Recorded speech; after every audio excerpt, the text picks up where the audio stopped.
కానీ గౌరవ ప్రతిపక్ష సభ్యులుగా మాట్లాడాలి. కానీ 50 సంవత్సరాల కింది చరిత్ర మా తాత మీ చాలా నిమ్మకాయలు పెడితే నడవదు సార్. ఇప్పుడు తెలంగాణ వచ్చిన ఇంకేం జరిగింది చెప్పమనండి. అధ్యక్ష అధ్యక్ష వారు మొదటిసారి ప్రభాకర్ అన్న మొదటిసారి శాసనసభకు వచ్చిండ్రు, మొదటిసారి మంత్రి అయినారు అధ్యక్ష. కాబట్టి కొద్దిగా తొందరపడుతున్నారు. తొందరపడకండి అధ్యక్ష, చరిత్ర చాలా ఉంది. తప్పకుండా మా తాతలు నేతులు దాగినరు, మా మూతుల వాసన చూడండి అంటే కుదరదు. కేవలం క్రెడిట్ మాత్రమే మేము తీసుకుంటాం. మేము నాగార్జున సాగర్ కట్టినాం, శ్రీశైలం కట్టినాం, కానీ మొత్తం మిగతాయి మాత్రం అన్యాయం అంతా వేరే ఖాతాలో దోస్తామంటే కుదరదు అధ్యక్ష. బరాబర్ చెప్తాం, ప్రధాన ప్రతిపక్షంగా ప్రజల తరపున బరాబర్ లెక్కలు చెప్తాం. బరాబర్ కాంగ్రెస్ పార్టీ యొక్క ఏమేమి దురాగతాలు ఉన్నాయో అవన్నీ చెప్పవలసిన బాధ్యత మా మీద ఉన్నది. బరాబర్ చెప్తామని చెప్పి కూడా నేను తెలియజేస్తా ఉన్నా అధ్యక్ష.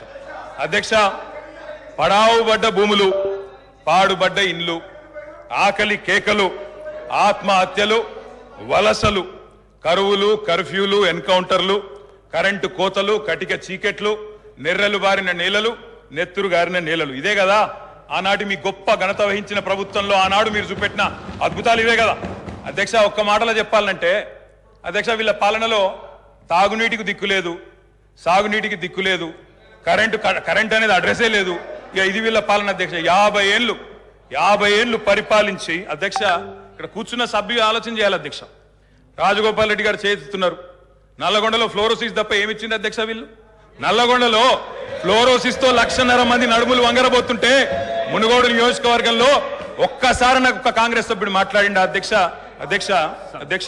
సబ్జెక్టే మాట్లాడుతున్నా అధ్యక్ష. తర్వాత సభ్యుడికి ఇష్టం వచ్చినంత టైం ఇవ్వండి, మాట్లాడినివ్వండి, మాకు అభ్యంతరం. ఐఎమ్ నాట్ ఈల్డింగ్ అధ్యక్ష. నల్లగొండలో ఫ్లోరైడ్ బాధలు, దేవరకొండలో పసిపిల్లల అమ్మకాలు, పాత బస్తీలో మైనారిటీ తీరని బాలికల వివాహాలు, మహబూబ్ నగర్ లో గంజి కేంద్రాలు, పాలమూరు నుంచే 14 లక్షల మంది వలసలు ప్రతి సంవత్సరం.